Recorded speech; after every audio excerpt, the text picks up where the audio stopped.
21 അധ്യായം 37 മുതൽ 43 വരെയുള്ള വാക്യങ്ങൾ.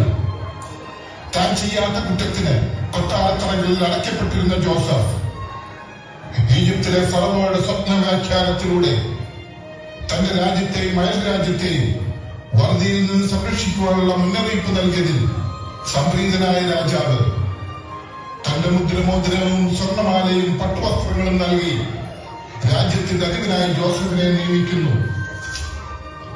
മനുഷ്യരുടെ മുമ്പിൽ എന്നെ ഏറ്റുപറയുന്നവനെ ദൈവത്തിന്റെ ദൂതന്മാരുടെ മുമ്പിൽ ഞാനും ഏറ്റുപറയുന്ന ദൈവവചനം ഇവിടെ സ്ഥിരീകരിക്കുന്നു. പ്രിയ സ്നേഹിതരെ, ജോസഫിന്റെ അടിയുറച്ച വിശ്വാസവും പ്രാർത്ഥനയും ഈ പ്രാർത്ഥനാ വർഷത്തിൽ നമുക്ക് ഓരോരുത്തർക്കും പ്രചോദനമാകട്ടെ.